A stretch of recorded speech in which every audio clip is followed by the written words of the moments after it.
The study of law is something new and unfamiliar to most of you, unlike any other schooling that you have ever known before.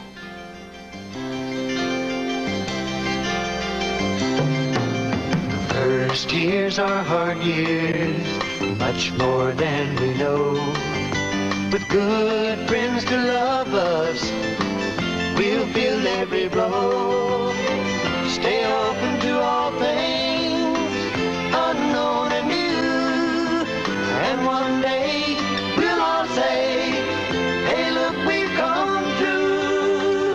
Hey, look, we've come through. And one day, we'll all say, hey, look, we've come through the first years.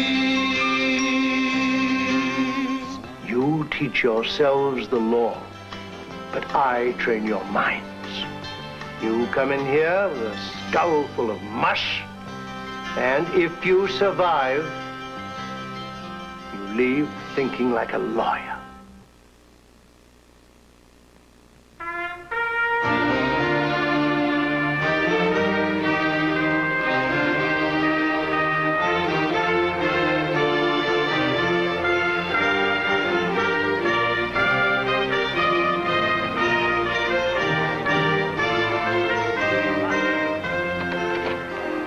Hey, there you are. Come on. We'll go up and see him right now. Okay, look, you guys really want this to happen. Let me handle it. Make your pitch when I give you the signal. Well, why do we have to be so careful? Because he's the right guy for the job. He's a winner, but he's very busy. He's under a lot of pressure than any good man should be. Don't you agree? Hi, Hart. Got some friends. My contract notes? You found them. Fantastic. Oh, contract notes. Excuse me. Let me introduce June Decker. Hello, Hart. Ben Allison. And yeah, Tim Rand. James T. Hart. They're all members of the Law School Council. The Law School Council? Why? Something wrong? No, Hart. June, why don't you start? Well, we've heard a lot about you. We've been watching you. We see how the other first-year students relate to you, and we know you're a good student. Every year there's one vacancy for a first-year student on the council. We'd like you to run. Oh, I'm flattered, really. But I can't. When you brought this up, I told you I couldn't. I'm sorry. I've got too much work to do. I can't run. I'm barely keeping up with my classwork. Well, you think about it, Hart. Nice talking. We'll check back with you. It would look good on your record. Call if you have any questions at all. Right there. Anderson, I don't think that man wants to be on the council. Oh, he does. I know it. Now, just leave everything to me, will you? I'll manage his campaign. I'll write his speeches, make his appointments. The whole shot. We'll see. Okay, Hart, the next step is going to be... Why did you do this to me? Why me? Why not Logan or Bell or Ford? That's it. I left my contract notes with Ford. Hart, wait a minute. Oh! Listen, I'm sorry. Should have knocked. He is not an escaped lunatic. He's just an average, ordinary law student. I'm going. I'm sorry. I had no idea. Hart, relax. This is my sister, Tracy. My father is here interviewing third-year students for jobs, so Tracy came along to visit me. This is Hart, our resident expert on Kingsfield. My contract notes. Oh, yeah, I borrowed them because my father always likes to quiz me on contract stuff. And if I don't know the answers, he practically falls apart. Yes, you don't know our father. He has these very rigid ideas.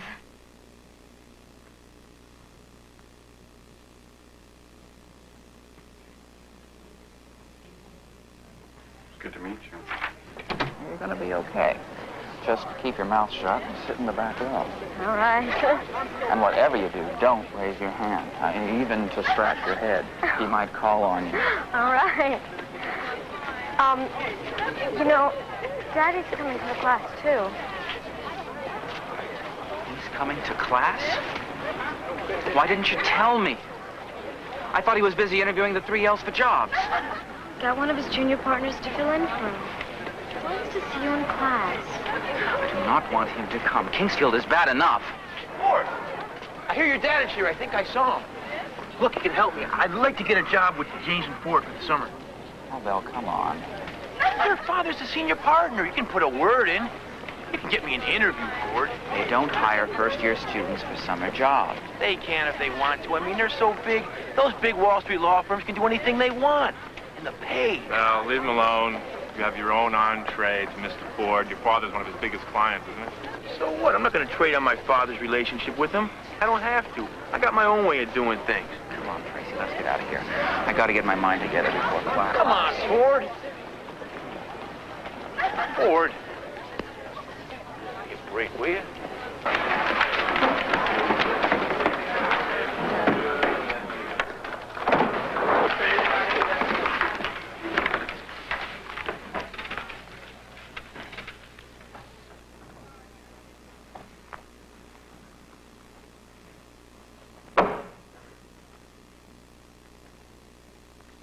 Now, we are entering that brief season of madness in which the leading law firms of this country invade our campus with the intention of hiring some of our graduates.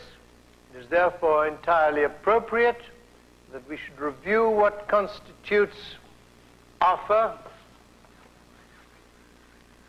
and valid acceptance. First of all, let's take the simple case of Bates versus Condor Bank. Miss Logan? The Condor Bank put up a sign offering to pay a reward to anyone who caught someone robbing the bank. Someone did rob the bank, and a man named Bates caught him. Bates went to collect the reward, and do you know what the bank did? In typical fashion for a bank. I know precisely what the bank did. Some in this class may not, and never will if you persist in your personal and irrelevant comments. Mr. Hart.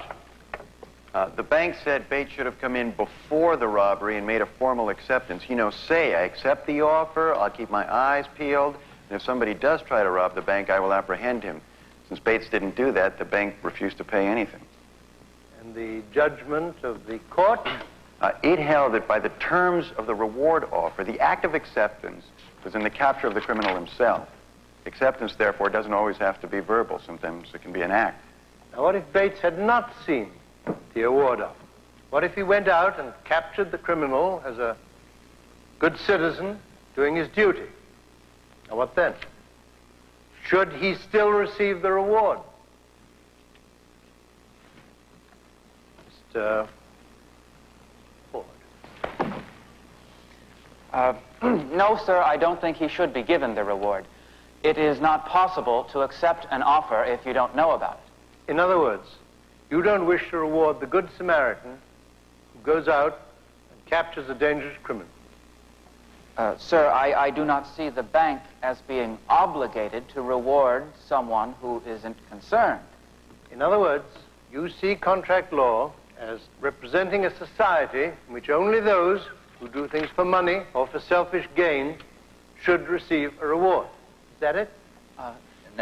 No, sir, that is not what I mean. But what precisely do you mean, Mr. Ford?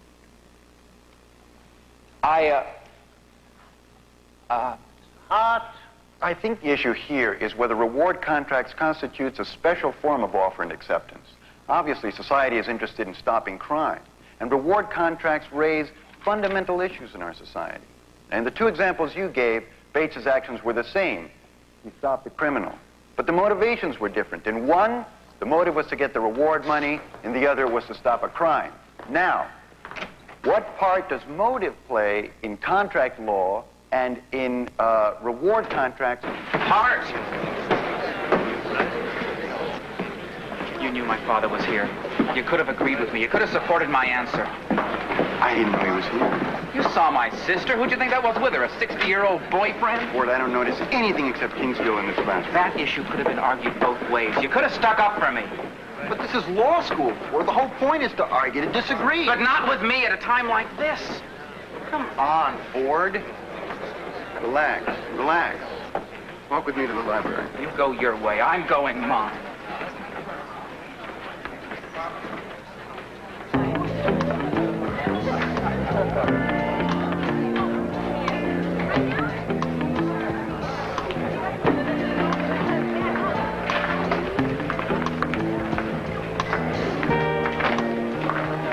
Can I help you?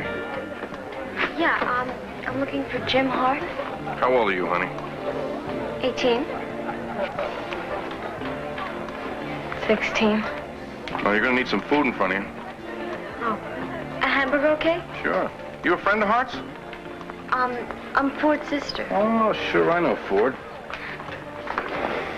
All right, Tracy, I'm glad you're here. Is Ford coming in tonight? I was hoping to see him. Oh, he's with my father. Oh. Well, can I get you something? Well, I already ordered a hamburger. Oh, can I get you anything else? Coffee, milk? Could you sit down and talk for a second? I was hoping maybe we'd be too busy.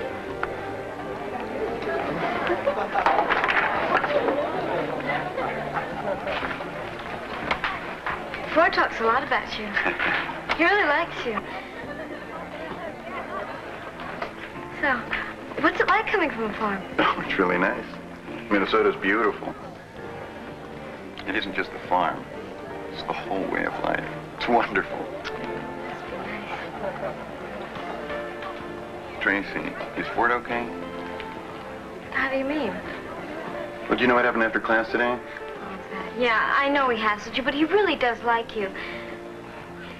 He feels he has to keep up with this great holy tradition of the Fords. I mean, how do you think I feel? He's my father, too. Well, at least you're not in law school. You don't have this pressure. I've other pressures. I get your chow.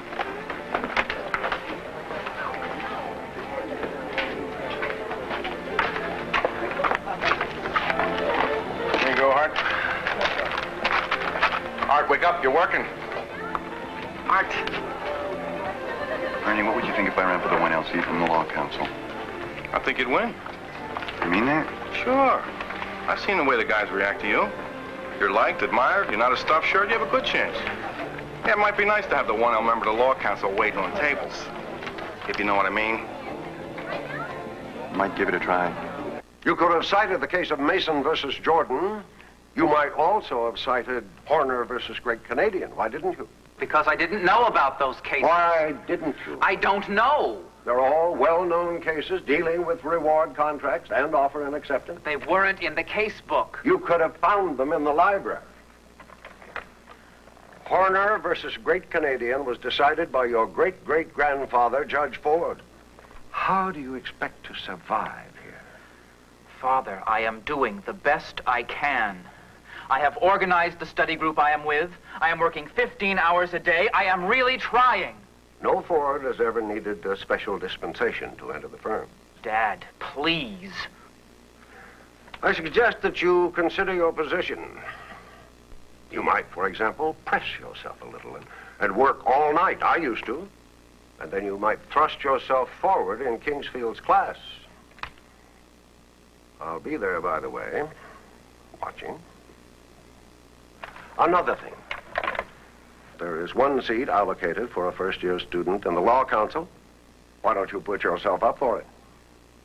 Oh, Father, I don't think I'd have a chance. I haven't got the backing. You are a Ford. Fords try. Besides, one of the members of my study group, Hart, the one with all those wonderful answers in class this morning, they're trying to get him to run. He's very popular. I'm sure the study group would line up behind him. You organize that study group. They'll be loyal when they see your campaign. People vote for the man who is best. And that can be you if you want it to be. You do want it to be. Yes. Good.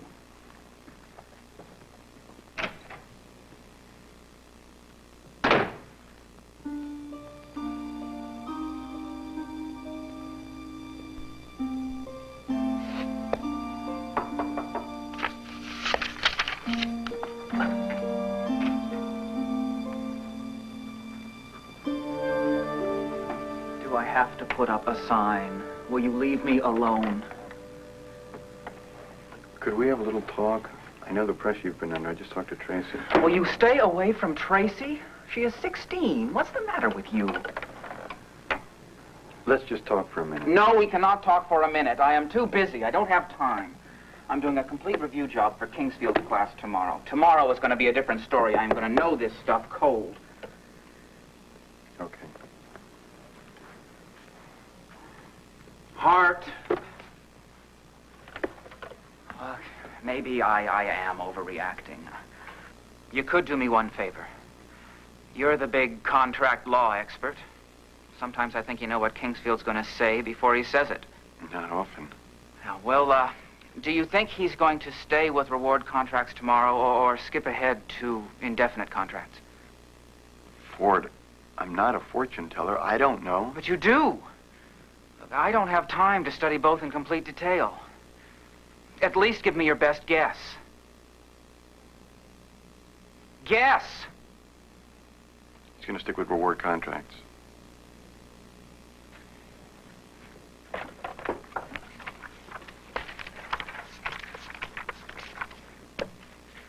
Now, before we leave the subject of reward contracts, a summary is in order.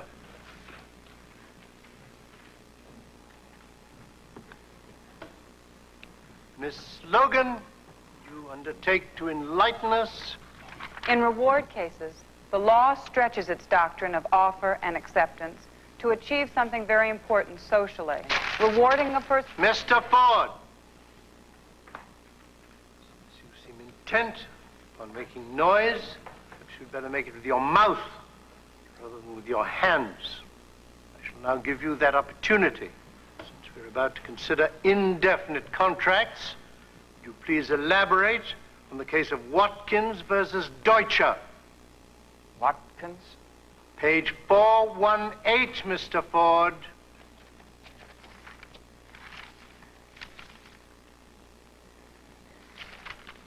Sir, I spent the entire night studying reward contracts, sir. Ask me any question about them, sir. I haven't been to bed, sir. I didn't think we'd be through with them so soon. I mean, you've skipped 3 whole cases, sir. I am not interested in excuses, Mr. Ford. I suggest that you sit down, take out your pen, and make careful notes of the ensuing discussion. Since you will not be a participant, you might as well be a scribe and get something out of this class. Hi, excuse me. Hi, I'm glad I got you. Here it is, the whole platform, James T. Hart for Law School Counsel. Read that, you'll know exactly what I'm talking about. Okay. Hi, James T. Hart for Law School Counsel. Make sure you vote, huh? Hi, how you doing? James T. Hart, Law School Counsel. Read that. Hey! James T. Hart, Law School Counsel. Huh? I like it. Right, straight, reliable. Not bad. Well, it's not flashy. You can say that, but in law school, the duller the better. Well, I wouldn't exactly say it was dull. It may not be too inspired, but I don't see it as dull. I wouldn't say it's the kind of thing that make you go join the Crusades. Then again, this is law school, man. You gotta understand the mentality. Insipid is safe. There you go. Some manager. Oh, you're a shoo-in. Look at this. James T. Hart, Law School Counsel. Look at this crowd, huh?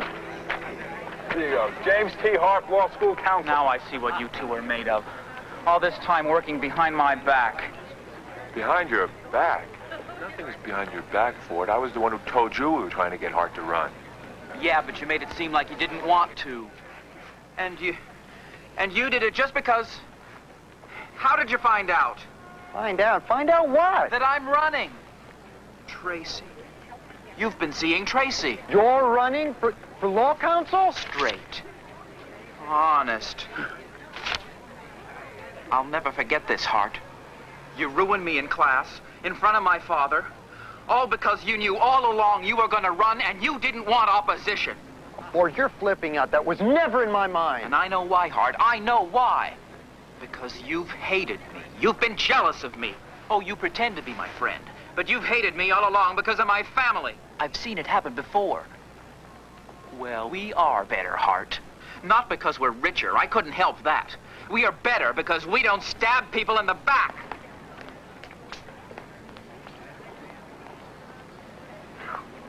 Now, if I didn't know better, I'd say the boy's becoming unhinged.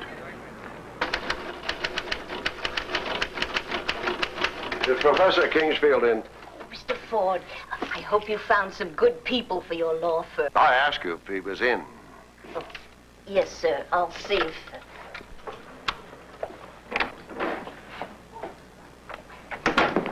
I want to talk to you. Perhaps you'd better sit down. Charles, I have sat in on your class for 2 days. I have watched the way you have torn into my son. Now, the Fords have made some significant contributions to this school. Yes, I recall an excellent piece you wrote when you were on Law Review about rotating remainders. You are going after him the way you used to go after me. You have singled him out. You're making a mockery of him in front of the class. I want it to stop. That is enough. I am just getting started. I advise you to stop now. Do you think I'm going to let this go by with no response? You are picking on him because he is a Ford. You're trying to belittle a student whose family has produced some of this country's great lawyers. I have advised you to stop. You can't tell me what to do. I'm not in your class anymore. Because of our long relationship, I have tried to give you every benefit of the doubt. But since you seem incapable of composing yourself, I must ask you to leave. Not until I am through. You are through now. Good day, Mr. Ford.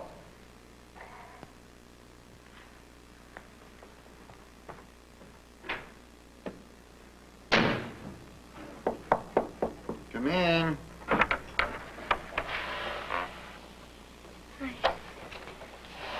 I can't sleep.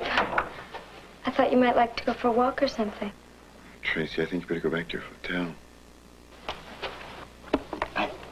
I can't go for a walk with you.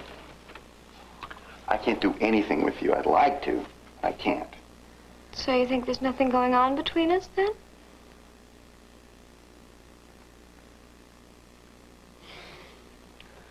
Why'd you change your mind? Because you're too young and I'm too old. I'm growing all the time. Certainly are growing. You're also leaving. Oh, hi. Excuse me. Hi. Hey, you ready? Here we go. This is going to be your first major speech, so we'll rehearse it. Let's go.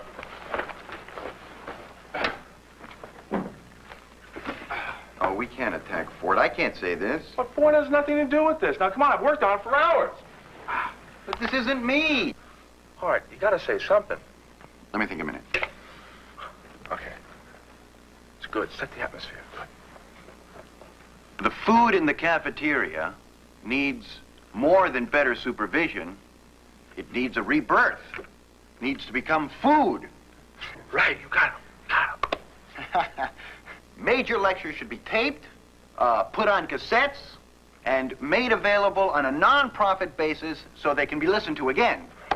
Why not even while you're sleeping, which is why you missed them in the first place. They'll love it. They'll love it. 20. Bardos versus... Shawensky. Sorry. Supreme Court.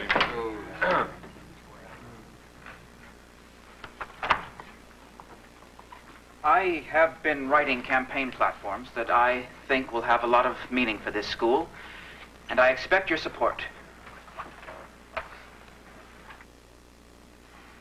What is important is making this school better, not running some popularity contest. Now, I know you are all behind Hart, but I'm calling a debt.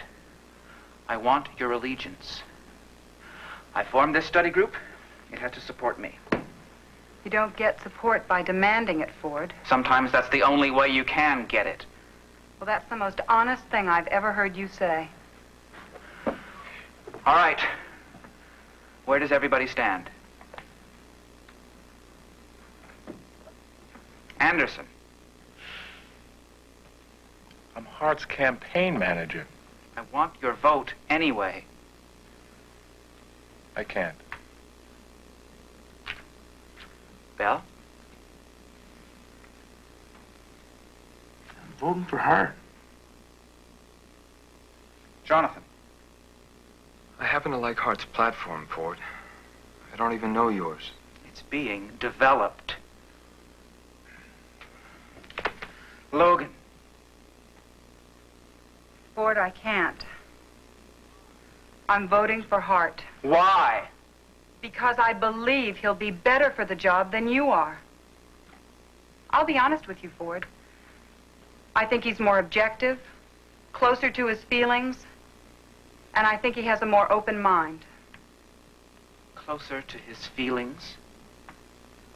Are you telling me I am not close to my feelings? That I am not emotional? I don't feel things?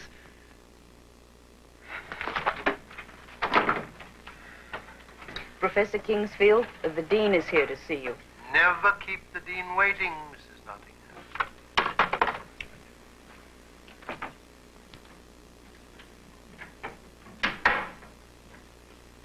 Well, Charles, I lose these arguments every time I make them. This is the 4th time in 2 years you've seriously antagonized an alumnus. So, I'm going to make another attempt. Something has to be done.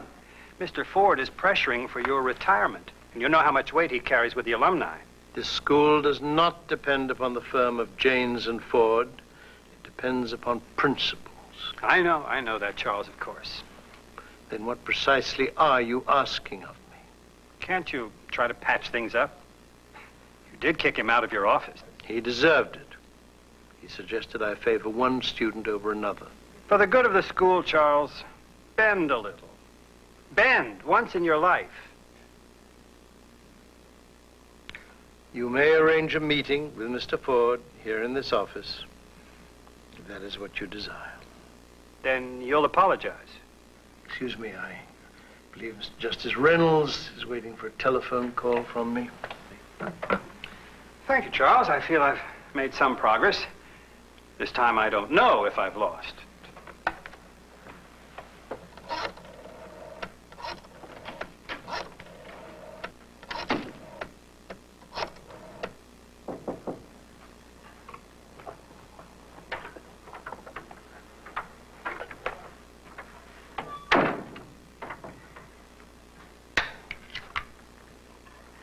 Didn't see you at dinner. Thought you might like some dessert.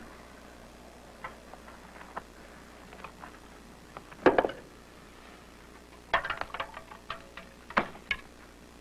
are you looking at? Ford, I'm not a traitor. I'm your friend. Then withdraw from the election. Withdraw from the election. I only just got started. You won't lay off me in class. You won't withdraw from the election. You turn the study group against me. You try to turn my kid sister on. Ford, you're crazy. Oh, I'm crazy. Well, we'll just see about that.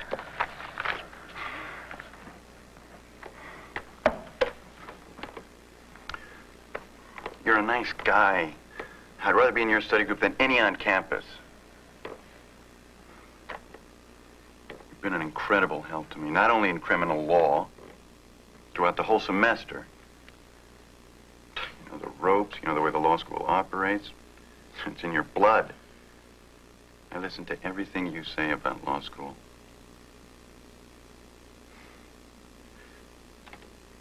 I want you to listen to something I have to say, okay?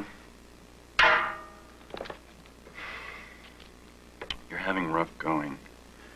People under that kind of pressure sometimes need support. Need someone to help take the heat off themselves. You are suggesting the campus psychiatrist forget it. I am running for national office someday. No one with a psychiatric record can ever win an important election. That is not going to happen to me. Oh. I'm going to fight this, Hart. I'm going to thrust myself forward without help from you or anyone. And now I am busy. Ford, listen. It is late, I am tired and busy, and I have important work.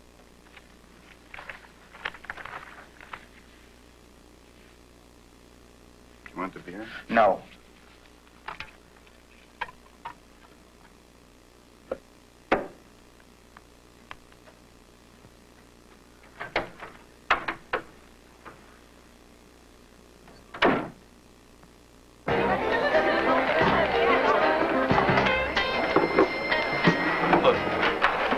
I heard you already took a job with the law firm in California. Now, why do you want an interview with Janes and Ford? I signed up. At least it would give me a chance to meet the great Mr. Ford. Let me take your place. I can make it worth your while. I mean, everybody can use a few extra bucks, right? Look, Bill, you're a first-year student, and law firms don't hire them for summer jobs. If you were a third-year student like me, then, I don't know, maybe. I know I'm just a 1L, but he's gonna hire me when I show him the work I've been doing. Property outline. How much extra bucks did you say? Your resume is impressive. I think the firm would like a chance to investigate you further. You're invited for a formal visit to the firm, at our expense, of course. Thank you, sir. Thank you. Oh, on your way out, would you show the next gentleman in, please? Certainly. Let's see, your name is Mapes, is it not? I don't seem to have your resume. The name is Willis Bell, sir. I didn't have a chance to write up a resume, but I brought you my property outline. All 200 pages of it. It's a masterpiece. A third-year student taking property? Oh, I'm a first-year student, sir. I'm one of your son Franklin's best friends. Well, I mean, like, we do all sorts of things together. You'll hire me if you'll just look at the outline. Come on, start reading. Get into it. Please, calm down. Just look at it. You'll love it. Put your eyes down on that paper, and you'll find that Bell here is going to excel at your law firm. I don't intend to hire you now or in the future, Mr. Bell, nor do I ever want to see or hear of you again. But my father's one of your biggest clients, sir. You're Elias Bell's son? Yes. That's worse. Let me tell you that never in my entire career have I allowed myself to be influenced. I didn't mean to mention it, sir. I didn't mean to. Just forget I said it, okay? I wanted you to take a look at my outline and property, sir, which I know would make a terrific impression on you. If you just take a look at it.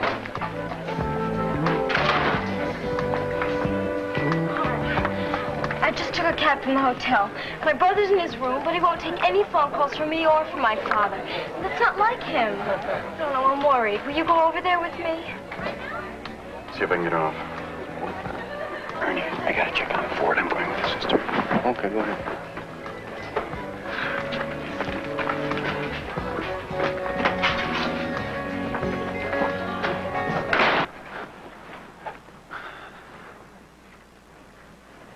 I think you'd better wait in my room. I think it'd be better if I talked to him alone. You might get the wrong impression if we talk to him together. No, I want to come too.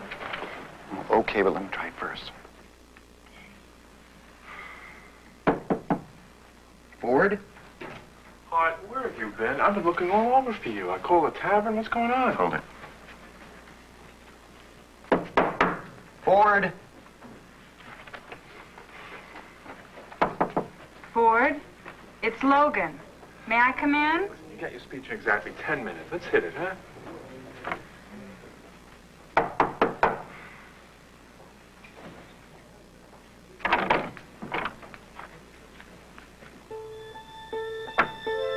Oh, what a mess. It's awful. Oh, brother, he really freaked out. Where do you think he could have gone? Let's see if we can find out. Your speech, Hart, your election speech. You get it in 5 minutes. The whole law school's waiting. Give it yourself, Anderson.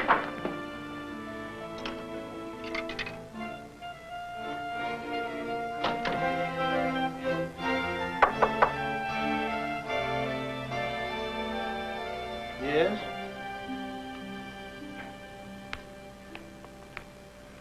I'm sorry to bother you at night, Charles, but I've had a very busy schedule. The dean says you've got something you want to say to me. Indeed I have.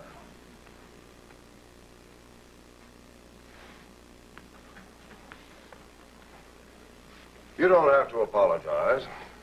I accept the fact that you are willing to. I had absolutely no intention of apologizing. Huh? The dean said. Spectrum of individual relations. What are the ends of the spectrum? Are you trying to be Socratic with me? I'm not in your contract law class. You are the senior partner of Janes and Ford. You're one of the best lawyers in the country. And you don't recall the elements of contract law. Of course I can. All right. Spectrum of relationships. At each end of the spectrum, there are relationships that make it very difficult to form contracts. When the parties are hostile to each other and powerful, it is hard to get them to come to an agreement, like large countries trying to make treaties. These relationships cannot be handled under the normal rules. There must be flexibility. And at the other end of the spectrum? Intimate relationships. Exactly. Where are we going with this? Are you or are you not a great lawyer? Are you capable of sustaining a serious argument, or have you so far deteriorated? I have never been afraid of you, Charles. And I think you'll find my mind has sharpened beyond yours. Good. It's like arrogance. Example. Family relationships. People have to get along. We want families to stay together. When one member tries to enforce his will upon another, it causes friction, tension. The family split up. Again and again, we find contract law cases where families try to draw up hard and fast rules. It never works. When there is no formal contract, what then? Negotiation. And? Respect. One might also say affection. Good God, man, don't you realize what you're doing to that son of yours, who has all the makings of a fine lawyer? You know the principles. I taught them to you years ago. Obey them now.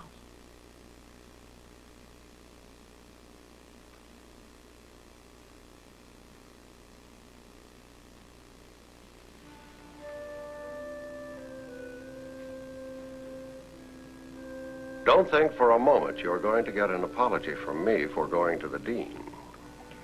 Our relationship is within the spectrum, my friend. After so many years, there are elements of respect and affection that need no apology. In that case, I apologize.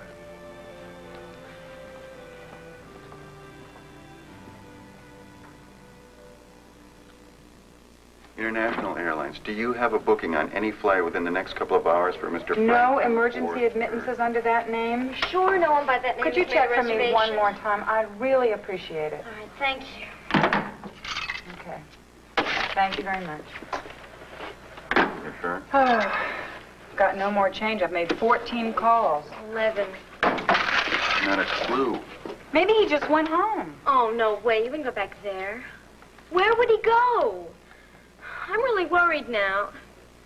Logan, take Tracy to your room. I've got just one wild idea. What is it? It's probably nothing.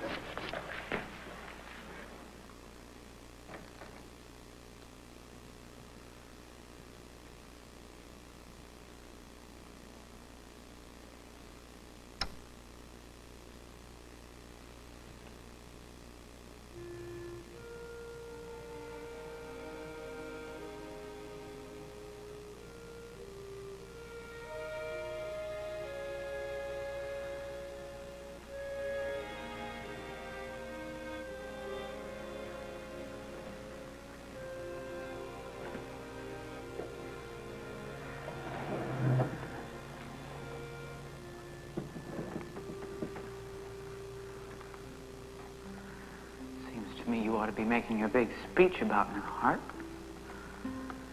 Telling all the law students what a great leader you're going to be. What's the matter? Don't you think you even have to make a campaign speech?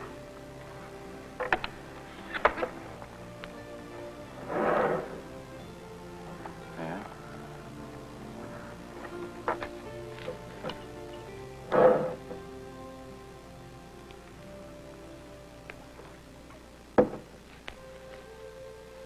Can't let your father do this to you, Ford. We need you. So they have the study group. Sure you'll be glad to take over that function, too? Running away from school isn't going to solve anything.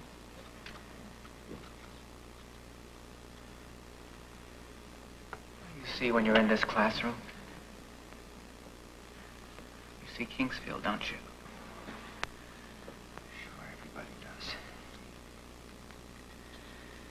But I have two Kingsfields.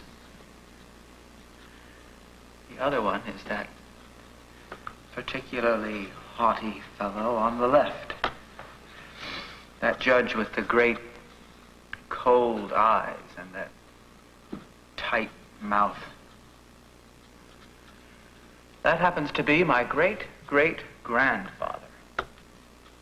Good old, horrible Judge Ford. And every day, when Kingsfield is talking, the old judge snarls down at me, reminding me that I'm not as good a lawyer as he was, not as good as his son was, and certainly not as good as my father is. I didn't really need my father to come down here and tell me what a dummy I am. Good old great-great-grandfather has been doing it all along. The great tradition of the Fords. I've come to pay my last respects. Won't you join me in a toast to the old creep?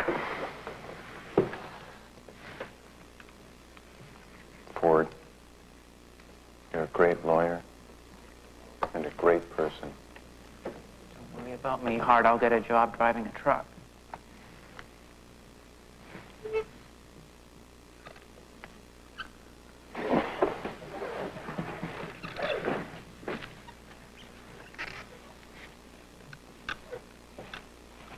Forget about your family for a second.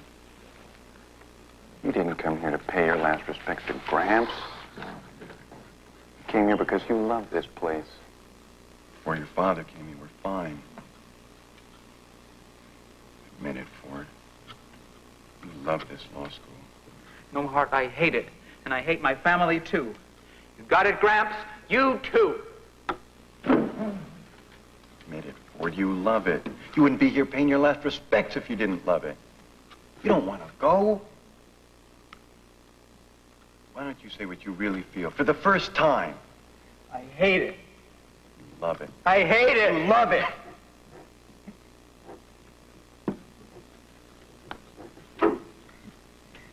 Damn it, Hart, what are you doing to me? You know I love it.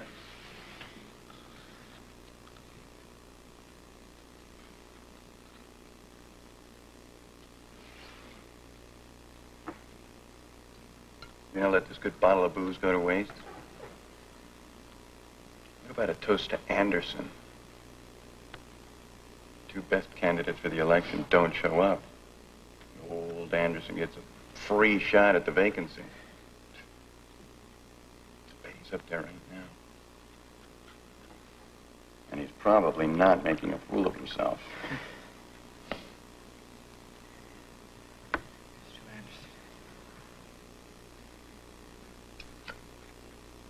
Do you think a couple of campaign slogans are in order? Anderson for law school counsel. Anderson for president. Anderson for king. Why not? A campaign for the king. Okay. How about Anderson for president of the Women's League and the PTA? How about a piece of chalk for you? How about, starting with Anderson for president? For president. You keep on with the slogans. I'm going to make one more toast to good old Gramps.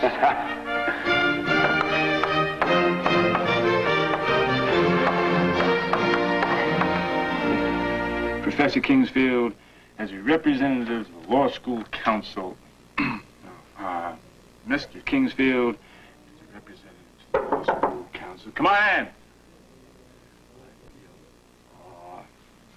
Well, I guess I ought to offer my congratulations. Thank you. Thank you very much. Law school's in good hands. Don't worry about a thing. Well, you come off it, Anderson. You got elected because nobody showed up. Either Hart or Ford would have beaten you. I beg your pardon, but I'll have you know that I won the election by acclamation. They had to do it that way because you weren't nominated by petition. It was sheer luck, Anderson. I'll need good ideas to run the school. Talk with Kingsfield is definitely in order. I'm going to talk to him about new seminars, shorter, more frequent vacations, and the fundamental value of the Socratic method.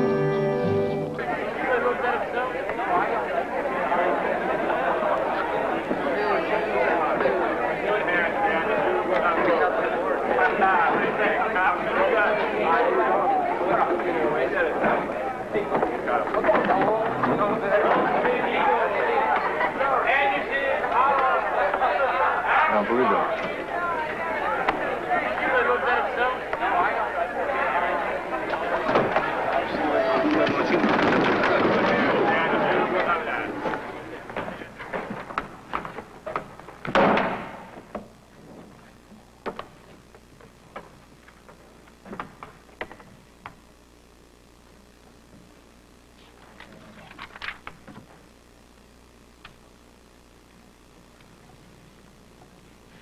see that my blackboard bears the name of the successful candidate in our recent election.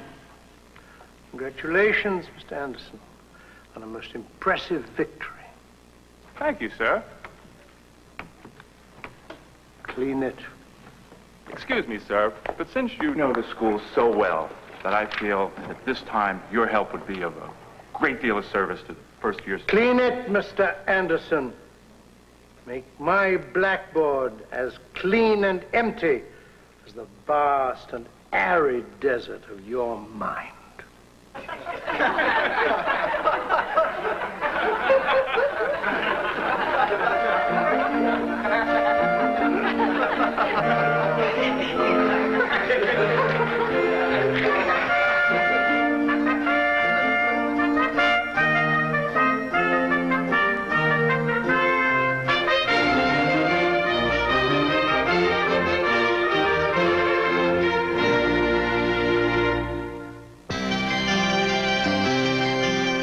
First years are hard years, much more than we know. With good friends to love us, we'll fill every road. Stay open to all things, and one day we'll all say, hey, look, we've come through the first year.